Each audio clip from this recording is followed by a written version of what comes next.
Your Excellencies, UN Secretary General, President of the General Assembly, Executive Director of UN Women, and distinguished guests. Today, we are launching a campaign called HeForShe. I am reaching out to you because we need your help. We want to end gender inequality, and to do this, we need everyone involved. This is the first campaign of its kind at the UN. We want to try and galvanize as many men and boys as possible to be advocates for change. And we don't just want to talk about it. We want to try and make sure that it's tangible. I was appointed as Goodwill Ambassador for UN Women 6 months ago. And the more I've spoken about feminism, the more I have realized that fighting for women's rights has too often become synonymous with man-hating. If there is one thing I know for certain, it is that this has to stop. For the record, feminism, by definition, is the belief that men and women should have equal rights and opportunities. It is the theory of the political, economic, and social equality of the sexes. I started questioning gender-based assumptions a long time ago. When I was 8, I was confused at being called bossy because I wanted to direct the plays that we would put on for our parents, but the boys were not. When at 14, I started to be sexualized by certain elements of the media. When at 15, my girlfriends started dropping out of their beloved sports teams because they didn't want to appear muscly. When at 18, my male friends were unable to express their feelings. I decided that I was a feminist, and this seemed uncomplicated to me. But my recent research has shown me that feminism has become an unpopular word. Women are choosing not to identify as feminist. Apparently, I am among the ranks of women whose expressions are seen as too strong, too aggressive, isolating, and anti-men, unattractive even. Why has the word become such an uncomfortable one? I am from Britain, and I think it is right that I am paid the same as my male counterparts. I think it is right that I should be able to make decisions about my own body. I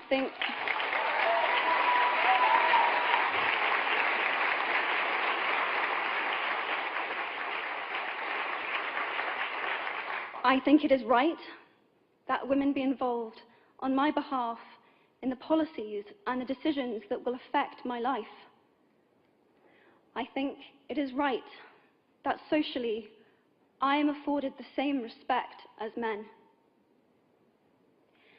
But sadly, I can say that there is no one country in the world where all women can expect to receive these rights.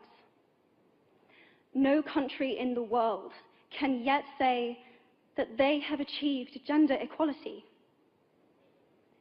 These rights I consider to be human rights, but I am one of the lucky ones. My life is a sheer privilege because my parents didn't love me less because I was born a daughter. My school did not limit me because I was a girl. My mentors didn't assume that I would go less far because I might give birth to a child one day. These influences were the gender equality ambassadors that made me who I am today. They may not know it, but they are the inadvertent feminists who are changing the world today.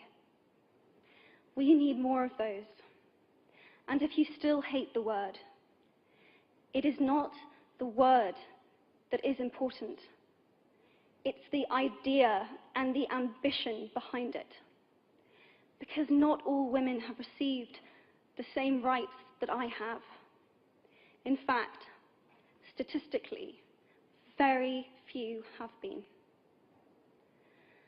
In 1997, Hillary Clinton made a famous speech in Beijing about women's rights. Sadly, many of the things that she wanted to change are still true today. But what stood out for me the most was that less than 30% of the audience were male. How can we affect change in the world when only half of it is invited or feel welcome to participate in the conversation? Men, I would like to take this opportunity to extend your formal invitation.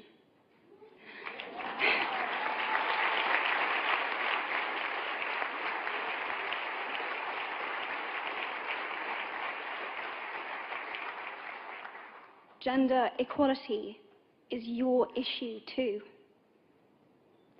Because to date, I've seen my father's role as a parent being valued less by society, despite my needing his presence as a child as much as my mother's.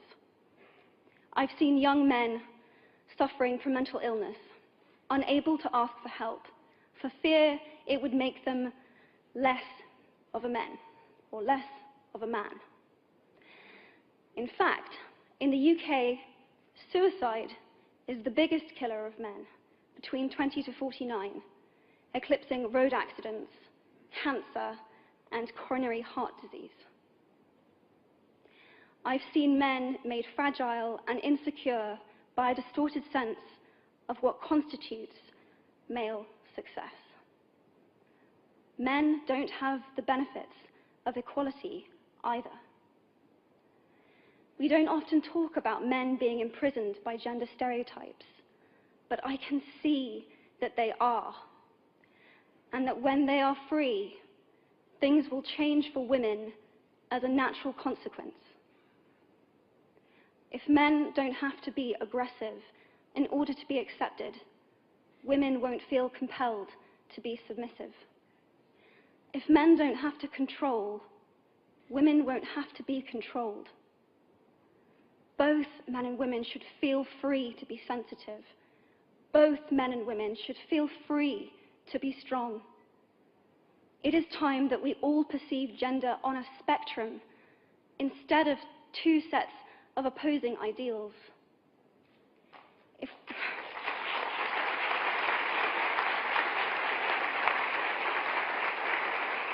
If we stop defining each other by what we are not and start defining ourselves by who we are, we can all be freer.